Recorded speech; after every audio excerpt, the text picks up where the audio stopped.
My name is Michael Roy Turney, the father of Sarah and Alyssa Turney. I'd like to make some comments about Dateline's December 1st, 2023 show, The Day Alyssa Disappeared. Best overall description to me is tripe for profit. Again, there's no one else to look at but me because I did voluntarily give these interviews, that's for sure. But I thought these men that created this did so because they were tired of this kind of trash and reporting, all clearly pro Phoenix PD cops. Folks, what you really have is two cops that created all this, two liars, two bad ones. Let's look at a few of the things that ABC and NBC continue to perpetuate. All right, number one, there never was a video of May the 17th, 2001. This was told endlessly. I tried to describe to these people my efforts to see if I had erred, and maybe I had turned on the recorder that day. Obviously, I had not. I also was looking for any information from prior days that might be useful, to which I was told them not. Offered the video to Detective Sean Felder and his superior, Sergeant Bob White, who was the head of the family unit at the time. Another situation, Mr. Turney suddenly stopped cooperating. No, actually, what the truth is that Anderson decided that he needed to get into my house unsupervised. That was what his intention was. In order to do that, he had to lie on an affidavit for the search warrant in order to get into it. He'd already made rookie mistakes because, again, this is a young detective suddenly put with the burden of running a 17-man team, task force, if you call it, to investigate me. Not to look for Alyssa, but to investigate me. That's a lot of pressure on him. Summershoe just being the sidekick, whether he's comical or not, I really don't know. He's a very sarcastic man. Both of them, in fact, after a letter wrote in 2017, which was not revealed in the court, 2015 from prison, a 6-page letter I wrote to ABC and Chief of Police, Mr. Yarnell. They were removed from this case, folks. That's a fact. Whether they make an excuse otherwise, Summershoe was reduced back to the patrol. So, our uniform patrol. Let's look at some of the other key issues on this, okay? Alyssa could not withdraw the $1,860 without me being present with her and me having a government ID. Alyssa was ADD, clearly diagnosed by the family pediatrician. She was prescribed medication. She was tested under what's called SPED, and they established she needed an individual education program, okay, which she was placed in classes that she could understand and pass. Folks, she was in no way, shape, or form a normal student, okay, or an average student, as they called it. We had 6 children in this family. 5 others had little or no difficulty with school, work. Alyssa was the one that struggled with it. A family secret, if you wish. And NBC revealing hidden dark secrets. In all of my life of investigations, as long as I've lived, I've never seen such atrocities and tripe that Dateline continue to perpetuate. Why keep telling these lies? If you want to be pro-cop, just stand up. We're not going to believe a single word this person says. But to put on such an error to entertain you, and of course they made money on this. So did ABC. They made more than NBC because they had 2. But also the podcasters. All those podcasters that all of you check in and subscribe to and pay for, including my youngest daughter, Sarah. These people make money from this. Our family hasn't made a dime off of this, but we've been destroyed. And again, all that blame goes back to me because these are my decisions. You need to understand, Anderson is the first one to approach ABC. He had a case, 17 people couldn't find anything. And yet later on, it showed that the Maricopa County investigators for the county attorneys found that this information about my needing to be present for the $1,860 and Alyssa's ADD testing for the IEP under federal law called Individual Disability Education Act, which at that time Janet Napolitano, the Attorney General for Arizona, said Arizona was not compliant. All of this stuff, again, withheld from the trial. I mean, the prosecutor, after 1 year in jail, Maricopa County Jail, a real torturous dungeon thing, at 73, I didn't die from COVID-19. So he offers me probation. Think about it, folks. You had Allison Adele, a very, very troubled young woman, who decided to ignore her predecessor's warnings and decision for 3 years, multiple times, to tell the Phoenix PD they're not going to allow Detective Anderson or Summershoe to testify before a grand jury. There was no evidence, not enough to meet the standards of our judicial system, which is simple, okay? You have to prove beyond a reasonable doubt that a crime had been committed and that the person that you threw in the dungeon committed that crime. So before you go to this atrocity to throw someone into a dungeon, you need to have this. All he had was circumstantial evidence based on rumors, innuendos, lies, and hateful superstitions. This is not the way that our system is supposed to work.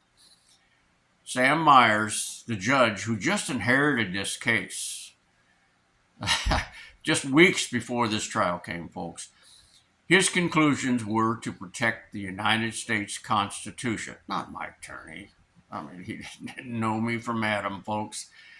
He saw this, recognized this, and he made a decision against all the news media hype, all of the Phoenix PD lies, and made a decision. As I told you, there had been no evidence to establish that a crime had been committed and that I had committed that crime. However, according to statutes, technically, the government can tell us that Alyssa is dead. I don't agree with that because I don't let the government ever tell me what to think or how to think. Of course, I'm biased on this because Alyssa's my daughter. But, you know, if you look at the pattern and practice of Anderson and Summershoe throughout this entire thing, folks, go to ABC, try and make my daughter an agent to get a confession, try and get ABC to get it, using a full military operation on American soil against a citizen that he lied about to a grand jury to get a warrant for an arrest. On a public street, ramming a vehicle of a 72-year-old man traveling down the street with an armored car, Humvees, fully uniform military, takedown, picking him up off the ground. And no, it may not have been a chokehold because they showed you that, they wanted to show you it wasn't. You can still suppress someone's breathing ability by putting your fist into their throat, which is what he did. They didn't show you that he rammed my vehicle twice. And the shame of it all, when the indictment came out, I saw Anderson the day before, which I, in fact, took pictures on my own private phone. But he took that, and that has disappeared, and they have refused to return it to me to show that the day before all of this massive military takedown, Anderson, I got pictures of him, folks, when I was traveling on my electric bike. When we look at the rest of it that NBC put in there with their promises that they were going to follow the guidelines of the great Walter Cronkite, to not let the media or the government tell us how or what to think. I mean, you're talking about five and dime store degrees. Very disappointed in John Q and Andrea C. I mean, this is nothing but entertainment for profit, folks. Something that, you know, you're an American, you make up your own decision. But, you know, if you're really that concerned with it, you might want to dig a little deeper into the facts. Okay, because, again, this is not what you got. What you got was, wow, this is the strangest thing I've ever seen in my whole entire career.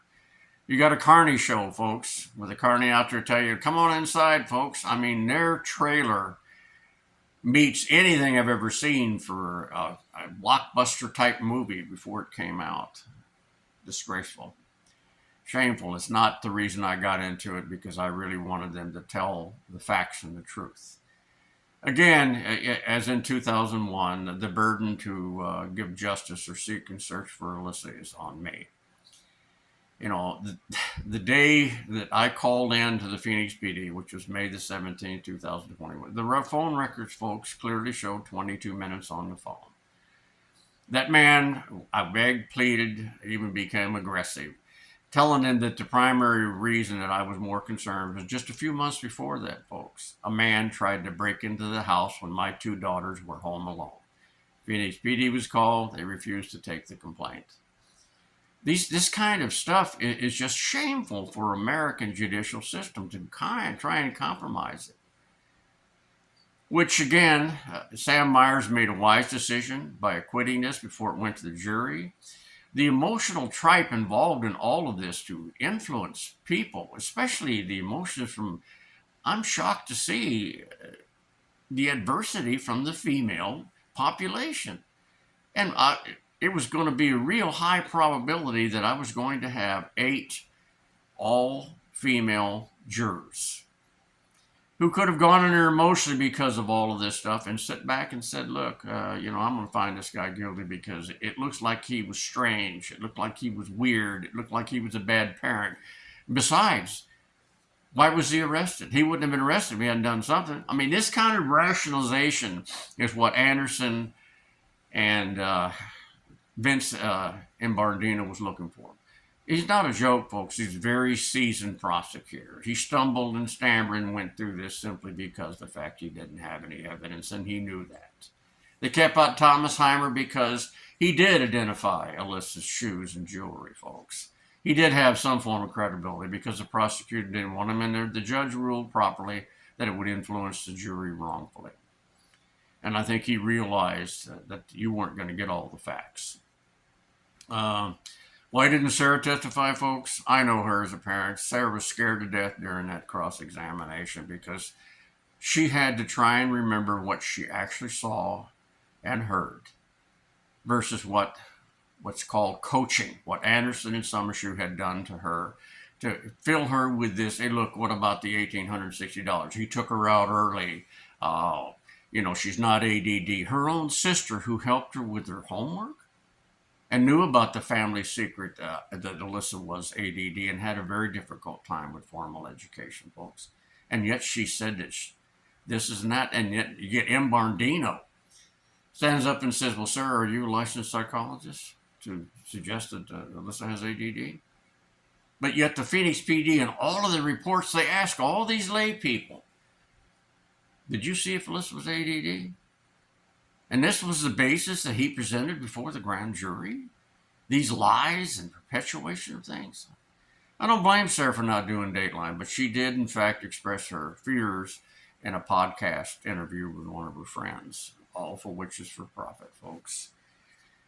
As for me, the Phoenix PD, the FBI, and the National Center for Missing and Exploited Children have refused to send me any information that would help me restart my search for Alyssa. The Phoenix PD refuses to release all the tape recording they took because, folks, they do prove that Anderson lied. The day he came to the house with his threats and coercion and what have you to try and force his way into my house without Sarah and I being there was videotaped because I am that paranoid.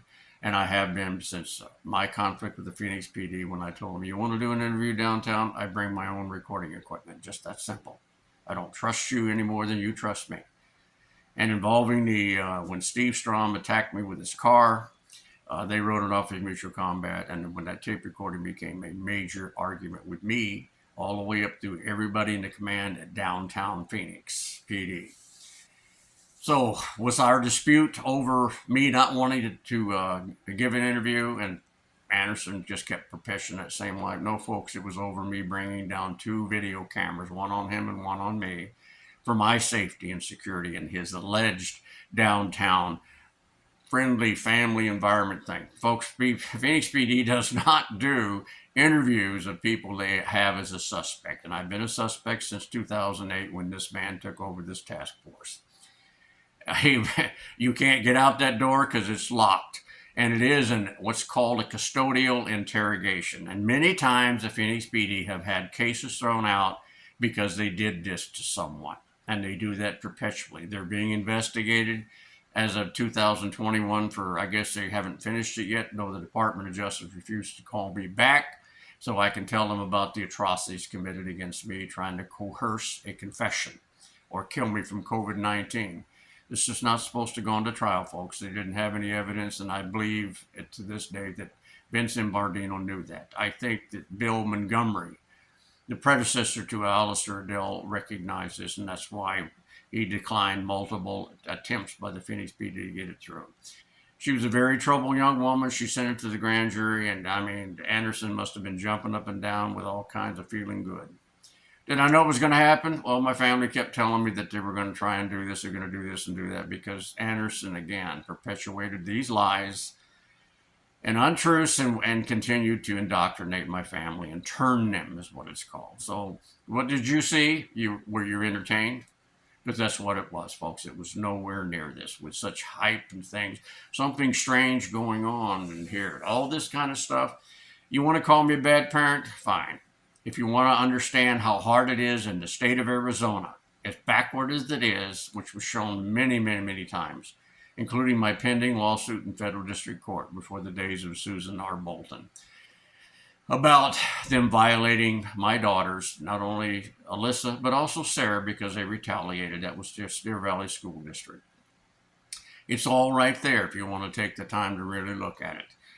So I have to go forth now to try and take on the city government and everybody else in order to get something done about this atrocity. All right, I didn't kill my daughter. It's just that simple. Was I a bad parent? Was I too strict on her? Till you've had an ADD child like Alyssa, a great person, folks. The whole world should be just like Alyssa. You wouldn't understand what I was talking about. You don't understand. Charity Robinson testifying, she was the worst influence that I've ever seen on my daughter Alyssa. Trying to teach her how to ditch school because it didn't mean nothing to her, and obviously she didn't graduate. Giving her drugs on campus, helping her with this, taking her money, not giving back anything, but having her buy booze and drugs for them and entertainment, hooking her up with adults like Bobby Dingman to have sex. I mean, Chris Rittenauer was put on there many, many times, but no one ever focused, in spite of me saying it over and over again, that Chris wrote a letter telling me, and he already told me verbally, that Alyssa was leaving early from work with strange men. That's what he said. And that was withheld from the trial till after Chris had testified, and then they released it. A lot of stuff was withheld from that. The CPS records exonerating me from all that stuff and everything. And, you know, the false allegations of rape, which broke my heart from Alyssa. This kind of stuff so she could get out of the house. And her own brother said within days, Alyssa went out and had sex with a stranger. I promised her mama before she died, folks, that I would not allow our daughters to get pregnant before they finished high school, that I would try and prevent them from having and falling into abusive relationships, as all of her sisters and cousins and brothers had, according to Barbara, before she died. And I listened to it and gave my word that I would try. That's my obsession, folks, to get Alyssa public education under the law and to prevent her from abusive relationships, which is exactly what the relationship was with John Lackman. The demonstration of the videos and everything else was nothing more because I saved every damn thing I could after Alyssa ran away. But there was no May 24th audio tape because, I didn't turn the tape over and push the record button before Alyssa called. Didn't know it was going to call. I didn't turn on the one May. We were running late, folks. And yes, I did take Sarah with me when I went to drop off Alyssa because Sarah had to be there early for her water world trip, with all the precautions you need when you're going to go all day at a beach or at this facility. I picked her up at the time that Sarah said, shortly within thereafter. They were late with the bus and I had to make several trips. Yes, she was picked up along with their friends, and then I took them over there for a period of time to stay with these people. But again, these people, you could smell marijuana and drugs and other various things, and so I got concerned and went back to pick Sarah up at a later time. It's just one of those things that you saw the PPD build something that didn't exist. Why would they do that? I could tell you. I insulted Summershoe and Anderson right up the bat because I asked them point blank, are you one of the good Phoenix cops? Are you one of the bad ones? Probably not a good way to start off an interaction with a police officer, but that's the way I did it, folks. something I've always done, because when you run into a bad city feed cops, what you wind up with is a history of the most infamous and horrible U.S. Supreme Court decision in the history of this country called Miranda. Yeah, folks, that's a vicious attack on all of the Bill of Rights pertaining to what cops are supposed to do and not do when they encounter us, the public. Yeah, that's the Phoenix PD. And there's a lengthy history, if you care to go ahead and bore yourself with all the court decisions of them doing exactly what they did to me. This time they didn't succeed because of a great man. Two great people, Olivia Hicks and Jamie Jackson, brought forth exactly what the truth was. And when they were challenged in court, especially in Sam Myers' court, those two cops decided they were not going to commit perjury in his office. And I can see why now. This man is a constitutionalist. We could use him on the Supreme Court because we don't have many that do defend it. We could use him in federal district court. We damn sure need him in the Arizona Supreme Court. But we don't need people like Ryan Tauhaus or Hodri Sarah Tohill. She was so weak. She was afraid of the media making her look bad, folks. So when the initial motion to send us back to the grand jury was submitted, she denied that. A fear of what she would look like or what would come back on her. That's not a judge, folks. That's just an entertainer, just like we saw with Andrew Canning and John Q. It really wasn't impressive to me, either one of these people. They are MCs. They work off of a script. I don't know, probably failed actors or actresses. Who cares? The point of it is you didn't get the facts. But, I hope this gives there's a whole bunch of things in there that's just absolutely half-truths, not the facts. But it protected the Phoenix PD's corruption again. You don't want that, folks. Arizona is known for the Grand Canyon. We don't need to be also known as the corridor for human trafficking, the worst police department in the country. We don't need these things. Associated Press reporter being blown up, the first governor impeached in the history of America. This is not what we really want, the heritage of this state. Good luck to you. I've got a hell of a task, and I don't know if I'm physically or mentally capable, but this is my child and not yours, and I have a duty.